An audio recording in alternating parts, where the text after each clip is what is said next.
Scott, we talked a lot about the resiliency of this team. Was that another example of it this weekend, them being able to overcome a little bit of adversity and win Saturday night against St. Cloud, pull out a big win? Yeah, I mean, obviously it was gut check time for our team. I think we had our backs against the wall. I mean, we obviously had won in 3 games and switched some things up and got a good effort out of our guys. I liked our intensity level right from the start. The second period was a little bit not to my liking with penalties, but I thought we settled down and had a good third period and controlled overtime and got a big goal. Another big weekend here again. I should say every weekend right now in the league is big points at play and everything. North Dakota, what do you expect out of this series after how you guys were able to handle them the first time around? Well, I wouldn't say handle them. I mean, I think it was certainly a good series. I think they're a different team. Obviously, they've got a healthy Besser. Their young guys have grown up. They've got certainly a team right now that's played extremely well. They had a little blip with the third period against Miami, and other than that, they've been on a roll, and they've been scoring a lot of goals, as evidenced by the Omaha weekend. And if you're not prepared to play in that building, you're going to be in the same situation. And they play extremely hard all the time. They're hard on pucks. They're strong in puck battles and body position things. They can be physical.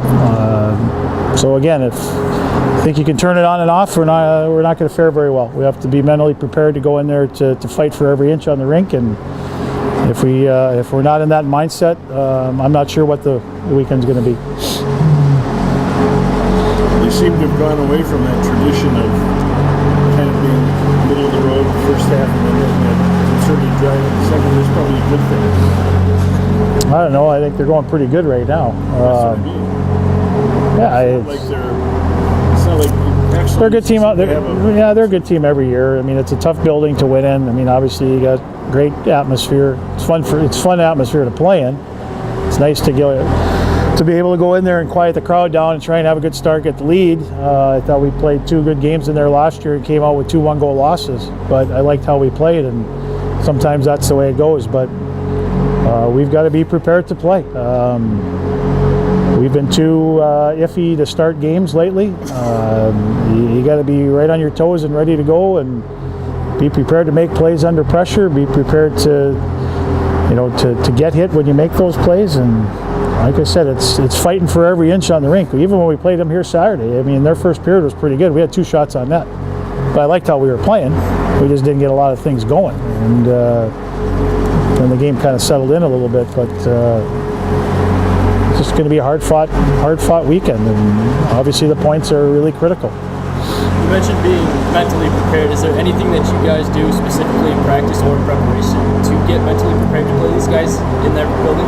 Well, I don't think it's any different than any other week. I mean, you got to compete, you got to push each other, you can't turn it on and off like a switch. I think we still got some guys that think they can turn it on and off like a light switch. You got to be prepared by practicing hard every day, doing things repetitiously every day, and when you compete against your teammates, you make it hard for them. And then, if you're not going to go and hit somebody in practice, you're not going to like it in a game. So it's about competing hard, and certainly when you go into these types of situations against teams that don't give you a lot of room, that can play the physical game, that it's not even always the big hits, it's just the battles. It's fighting for space, it's fighting for pucks, it's all those things, and you got to be ready to engage in those battles. If you're not going to win them. You're not going to win them. So that's what we're trying to get across to our players. Scott, what's Dan Molinar been able to do this year to cement a spot in the lineup and become a regular for you? Stay healthy, number one. I think even the previous years he's had some really good games for us, but never was able to stay in the lineup a long time to see consistency because he was hurt. This year I think he's certainly solidified a top 3 or 4 spot on our team. I think he's been really consistent. I think he moves the puck extremely well. He's obviously can play on the power play if we need him. He hasn't seen a lot of that, but he's become a real good penalty killer, willing to block shots. But he's a real good puck mover with a good shot, and I think he's really had a good year for us.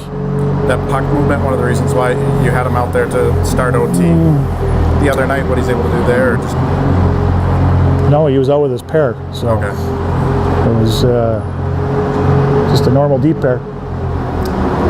Obviously, he had the goal on Friday, but it felt like maybe two of the better games that Riley's played for you.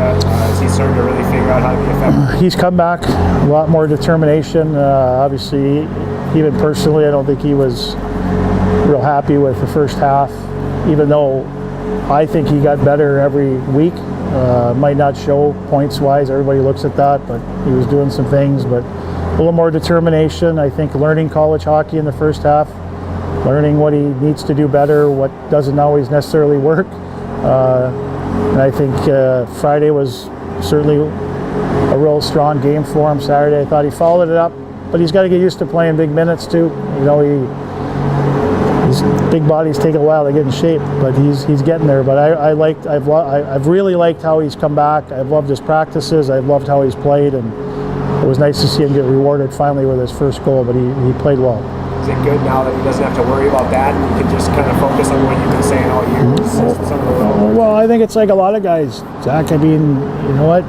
You do things to prepare for a weekend. It's how you practice. It's, you know, yeah, maybe it's a weekend, so you come off a good weekend, but you got to get right back to doing the things that give you self-confidence in practice by working hard, doing things repetitiously, trying to become consistent in a lot of those areas. And I think that's something that he's still learning, but he's getting better at. And I think the better he gets at that, the more rewards he'll see, and we'll see as a team. What kind of impact did Adrian Peterson make on Saturday?